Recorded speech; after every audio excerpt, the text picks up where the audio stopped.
All right, hi everybody. Today I want to just take a few minutes here and introduce the first activity on creating the educator portfolio.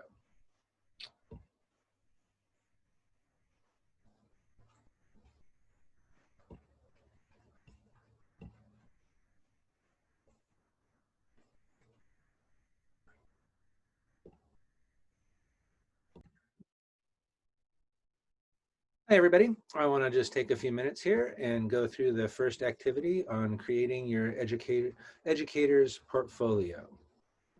You'll start that process in our Google Classroom, and you'll go to the defining the challenge section.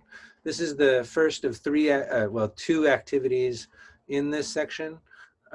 Today is this one, which is around defining our own sort of learning systems. And then next week's, which will be around using that understanding to create an implementation plan for your coding program. So you'll start in the Google Classroom. You'll open up the educator portfolio document. That'll download and create a copy just for you, so you can do all the work just in this document. What this document is going to do is going to walk you through an activity where you track your communication patterns or norms for a day, where you then use the information you gain from those norms, from that log, from tracking that log, to create a network that shows how you, the relationship between the different tools you use throughout your day for communicating or learning. So you'll just basically walk through this document through the two activities. The first one is called Defining Your Own Communication Landscape, and this is just about tracking how you communicate across the day. There's a couple questions that as you go about doing these activities that I want you to be thinking about. They're right here, the general questions. What technology is involved in that process? What technology is helping you to interact with the world around you? What's the purpose of that technology? How are different tools being used for different tasks, like the telephone versus your iPhone? And then what's the impact of those different technologies or tools on how you communicate across the day? Super interesting right now with all the changes around COVID, how we're really using our technology tools differently. And then kind of the last question I want you to sort of be thinking or pondering about as you go through the activities is what coding or design decisions were involved in creating the tools you're using. So in other words, if you were to recreate those tools, what were the kinds of things, kinds of questions that you would have to address in doing so to make it a practical, usable tool for yourself, really.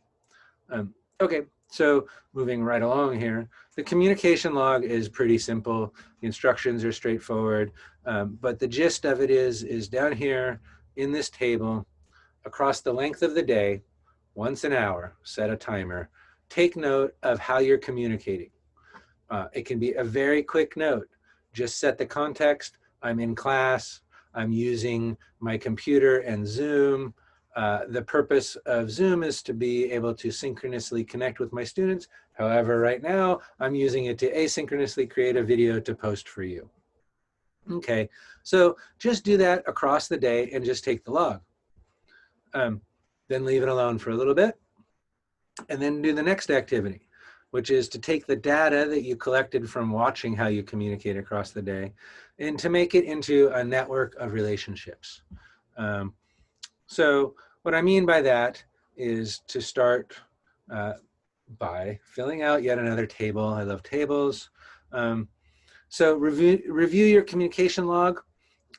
Look at or focus on where you're collecting information, how you're reflecting on that information you collect, which is sort of how you turn information into knowledge, and then how you share that understanding or that knowledge out with the broader world. Okay, So you're basically just going through your log and sort of categorizing the different communication tools or activities that you recorded through the day into this classification of collect, reflect, or share. And you can see the example I put down here in the table. You'll create your own down below it and just fill it right into the table. And then from that, I would like you to make an image of your network, how those different elements all relate. A picture is worth 1,000 words, so I created one down here for you to take as an example from the log I created above. So just delete my picture when you're doing yours and cut and paste yours up into it, into that spot. And then write a little bit of a caption that explains what's in your image and how things are working together. Okay, my caption's a little bit simplistic because I was in a hurry, actually. So yours might be a little more detailed. Doesn't have to be overly detailed, but just really pay attention to what's used together. Like I almost always use, you know, my computer when I'm on Zoom, although sometimes I use my iPad.